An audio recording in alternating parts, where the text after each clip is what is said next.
Euh, on n'a pas pensé, je pense, que Keps va être dans cette position. Mais j'avais dit, le match qu'on a joué là-bas, que c'était une bonne équipe.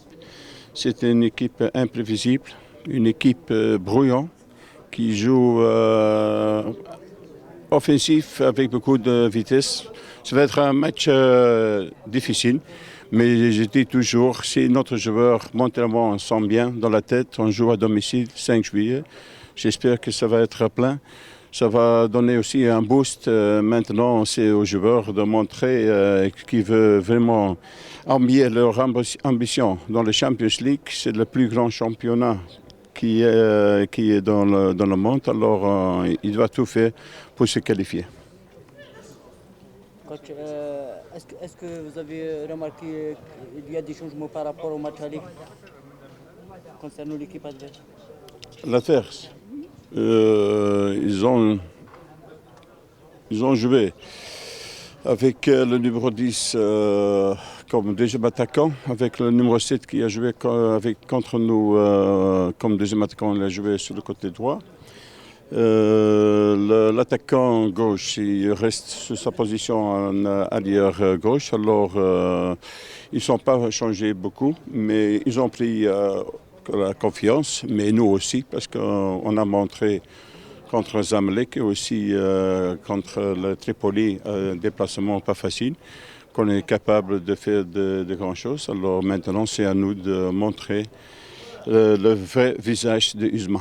Coach, coach, vous avez perdu votre seule rencontre cette saison durant cette phase de poule au Zimbabwe à Harare contre cette équipe. Est-ce que vous avez un esprit de revanche avant cette rencontre? Surtout que le match aller, l'USMA, elle avait les clés en main pour gagner. Oui, bien sûr, parce que je le sais, comme j'avais dit, c'était une bonne équipe, mais quand même, on a créé des occasions là-bas et normalement, c'est nous qui devons marquer le premier but. Si tu arrives à marquer le premier but, peut-être ça va être un autre match, avec tout le respect pour le Zimbabwe et pour les Caps. Et encore une fois, ils vont venir ici sans pression, parce que pour eux, c'est toujours rien à perdre. C'est différent que nous. Nous, on va jouer avec des pressions, mais on est assez adulte pour comprendre que c'est un match décisif. Et c'est l'avenir de Usma et aussi des pays d'Alger. On représente le pays, pas seulement le Usma. Coach, est-ce que vous ne pensez pas que c'est une équipe faible à l'extérieur? On a vu qu'ils ont gagné que 6 points à domicile. Ils ont perdu 2 matchs à l'extérieur contre Zamalek et contre Ahly. C'est son troisième match à l'extérieur. Ça serait une bonne chose pour l'Isma. Oui, mais si tu vois les buts qui sont encaissés à l'extérieur, c'était aussi un petit peu rigolant parce que c'était avec un petit peu la chance. Comme j'avais dit, si tu arrives à marquer bien tôt dans le match un but, ça va couper un petit peu le moral. Mais tout ça dépend parce qu'ils ont montré, ils sont capables de faire aussi des bons matchs parce que contre les Zamalek, ils ont mis la pression aux Zamalek à l'extérieur. Mais ils ont encaissé. Un but un petit peu avec de la chance aussi contre le Tripoli. C'est comme ça que les Zamalek et le Tripoli sont rentrés dans le match. Donc, coach, si on suit ce raisonnement, on dit que c'est une rencontre piège pour l'USMA contre une équipe qui va venir pour tout faire. Oui, bien sûr, c'est ça que je veux le dire aux joueurs aussi. On doit être bien concentré, on doit être dans le match dès qu'au début. On doit montrer, on joue à domicile parce que on ne peut pas rentrer dans le piège.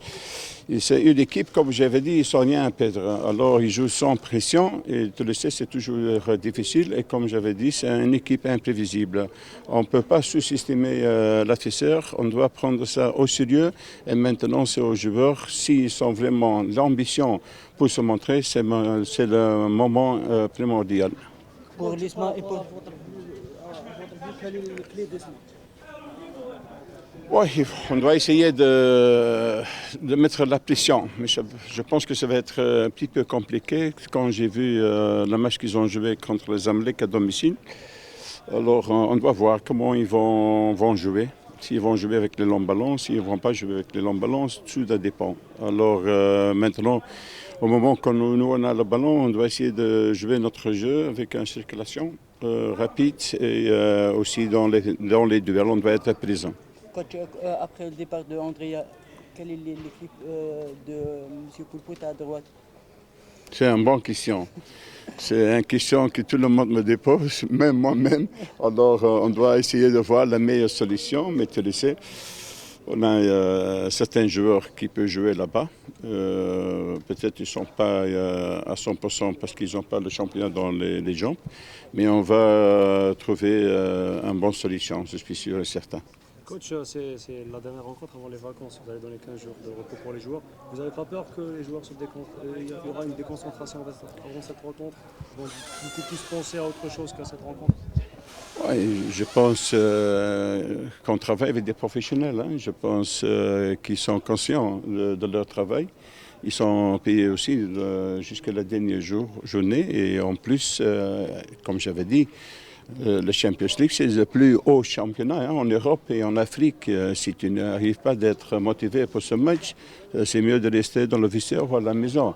Alors, je n'accepte pas qu'il y a que des joueurs qui ne sont pas concentrés demain. Je n'accepte pas. Est-ce que vous allez donner la chance aux nouvelles recrues qu'ils ont signé récemment dans cette équipe? De Caps? Non, Caps. Oui, on a, tu es encore un qui a signé à USMA. Alors, ça veut dire, ça montre l'ambition de notre président qui essaie de faire une équipe pour la saison prochaine qui veut jouer sur tous les fronts, sur le front de championnat, sur le front de coupe et aussi, Inch'Allah, sur le Champions League.